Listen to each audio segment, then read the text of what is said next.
All right, we're back on the Young Turks with, the world champ, Judah Friedlander's here. What kind of black belt do you have, Judah? I'm not even sure at this point. Nobody knows the name of it. Okay, yeah, it's just like maybe like even a black hole, like or something. Nobody knows. Nobody knows. Okay, it's around 5,000 pounds. That's all I know. Okay, wow, carrying around a 5,000 pound belt. That's amazing. Yep. Judah's been on, if you don't know, been on 1,000 shows, 1,000 movies, 30 Rock, etc. But I was watching your Netflix special with my 8-year-old son, which is a little dangerous, okay? So if you haven't seen it, definitely check it out. It's called America is the Greatest Country in the United States. And factually, nobody can argue with that. No one. America is the greatest country in the United States. Can't argue that. Even the libs can't argue with that. Nobody We're can. number one in this country. Yep. Okay. Number one. And so I'm watching with my 8-year-old, and you were surprisingly clean. We had like 2 curse words in like the first 20 minutes. Okay. And so like I kept it going, and then and then it got a little too choppy. Yeah, there might be. I mean, basically, my act is tons of jokes, lots of one-liners, lots of crowd work, and it's. What I'm doing now is all satire on basically American exceptionalism and our domestic and foreign policy and all the big human rights issues of the day. So I do, my act is there's a lot of absurdity in it. There's a lot of it can be like really out there. So so sometimes it might go into areas where you're like, okay, this kid should not be watching this. No, but on the other hand, like the one-liners and the absurdities, he loved. Oh, that's great. Yeah, so I was enjoying how your meta humor on America, etc., and in the sexualism, etc. And meanwhile, he's just liking it on the simple level. Awesome. Right? Well, with comedy, that's something, I try to do. Because, sometimes when I'm doing shows, there might be someone, and people like across pretty much every political, from way to the left to way to the right, who, sometimes I'll make people angry on many different factions. Yeah. But sometimes even people way to the right will really be digging it. Yeah. So it's some of them might not get it, to be honest. Well, some people do. Yeah, may think it's not jokes and might be serious. You know what? You got to go on Fox, because if you go on Fox News and Trump sees it, he might love it. I think he's stolen from me a few times. I really, first of all, with the hats, Oh, that's true. With the hats, he's totally stolen, And if you look at him, his hats are red and white. Last time I checked, this country is red, white, and blue. So to me, he seems like he's a secret, pro-Canada president. Which is not right. Ooh. Yeah. To be fair, though, Canada also happens to be number 1 in Canada. So just to be fair. In my opinion, Canada, number 3 ranked country in North America. It's USA, Mexico, Canada, distant 3rd. Fighting words. But if you go on Fox News and say America is the greatest country, America is the greatest country in the United States, there's like a 58% chance Donald Trump tweets that. They might. Who knows? I don't know. But the way I do my comedy is, my comedy's for everybody. I'm someone who's way to the left. I'm all for freedom and human rights and fighting for that. But, so I don't think, I'm not expecting for people, when I'm doing shows, I'm not expecting people to like be on the same, political ideology as me, because most are not.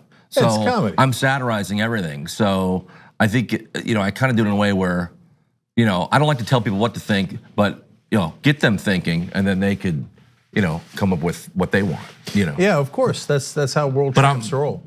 Exactly. But basically, I think anyone who's in a giant position of power is likely to be corrupt.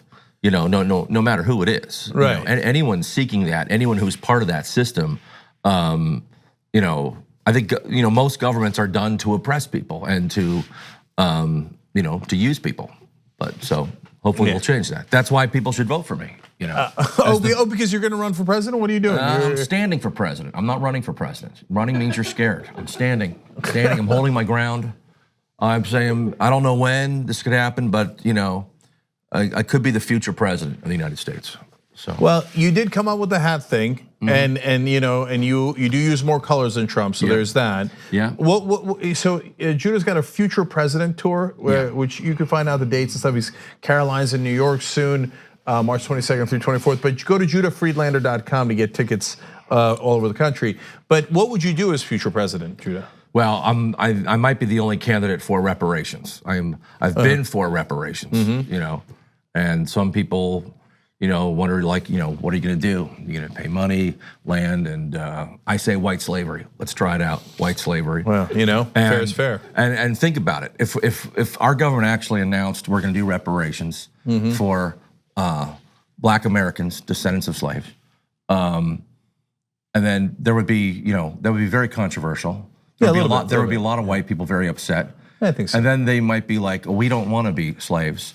And then they might actually be like, hey, let's talk about financial reparations. Maybe that is a good idea.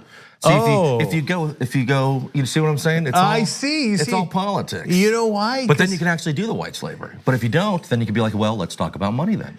See, it's which martial art are you world champ at? I don't even know at this point. Nobody even knows. Lost track. But I felt a little jujitsu in there, like because. So you went a little further than the rest of the left, and you said go all the way to white slavery. I'm a radical. I'm a radical. So that we can compromise on reparations. Well, I'm just saying that's not what I would want, but I'm saying that's a possibility of what could happen, which I think would make people happy. Yeah. You know? Well, but for a second now, of course, white slavery, okay, because the right wing takes everything so literally, right? Well, okay. Those are your words. Those aren't mine. It's been in my campaign platform for over 2 years. Is white slavery reparations. So, but even you and that includes, saying, I guess myself maybe. You know, no, I'm going to get to that in a second. Don't think I didn't notice that irony. Yeah. So, but when you say it for even a second, people will go, "You crazy? That's terrible." Oh, right, that was terrible. Right, like so. There's a little bit of an epiphany right in that moment. So, Judah, now let's deal with that head on. That irony. Yes. You're at this point. You're the president. Right now, you're future president, but at that point, you will be the president. Right. And you're also the world champ, but you're also white. So what happens? Depends on how you define white. Okay. You know, you could define white as you know what color your actual skin is, or is it a that's usually what people go or is it a social construct meant to oppress people, or not oppress people, or privilege certain people? So I don't even like to use any of the terms like that. I see. So you might be white. It could be. I don't view it as a state of mind, you know, and I think many people do. So when you see that form that says white, are they meaning your physicality, what your color is? Because you know. Right. If you had a color test, it wouldn't be white, you know. But so then it must be a social construct meant to privilege some people and take away privilege from other people. So if you're saying you might be epidermally white, but not necessarily socially white. I think this is the only part here, okay, which is gentrified. Yeah, that's true. You are. This is gentrified. That's it. And believe me, I'm fighting it. I'm fighting it. But it just keeps expanding. It just keeps expanding. But I am fighting it. I think there's a Whole Foods in your beard. Now I just got really depressed. I did not want that. Whole Foods is a great company. Yeah. Aren't they? Just always giving those prisoners jobs like that, you know. All these companies are so fake, I think, these big corporations, you know. Nike giving those, you know, little kids jobs in other countries. You know, acting woke, you know, supporting Kaepernick. Yeah. Yet Nike still makes all of the Washington Redskins uniforms. So so much for their racial equality. I got you. Wokeness, yes. you know. See, well, I think you've lived up to the fact that what you said that you're left. And I love that, like the right. I'm freedom. I'm all about freedom. You're about freedom. You're about America. Okay. Yep. And the right wing will always be like freedom of speech, and you know you guys don't get it. Tucker Carlson was joking or whatever. And then if somebody like Judah says something, they're like, wait a minute, you're not allowed to joke about that. Okay, so do you get that at all? Do you get people saying, hey, that's not cool to joke about X, Y, or Z? Not usually. I mean, usually. You know what? I think what I do kind of get sometimes is like the conversation we've just had in the last 5 minutes. If I was on network television, they probably would not allow that. Period. So it's, you know, I think you with mainstream television today, things have gotten so corporate. The comedy business has gotten so corporate. They're so afraid of getting letters from any person that they want to just keep it really bland and generic. So I think there would be less kickback from audience and more from the business structure. Yeah. Yeah. I mean, that's why my last stand-up special, I made that on my own. Because I don't think I don't think anyone would have greenlit it, and I'm ready to make another one. And my last one I sold to Netflix. Currently Netflix, they won't email me back, and it might be because of some of the things I was talking about on there. So I don't know. But I see it popping up in in the popular sections and stuff on Netflix. So that is weird that they're not that's calling good. you That's back. good. We don't know. We have no idea. I think it's done better overseas than here sometimes, and I don't know all the reasons for that. But I think overseas they're more likely to agree that America is the best country in the United States. Well, they better, or else you know what we're going to do. That's usually the case. I just want to say right off the bat, I feel very sorry for any country that doesn't have oil, because they will never know what it's like to have us liberate them. I feel bad for them. I feel bad for them. Just want to say that. Just want to say that. I never thought about it that way, and that's man, that is troubling.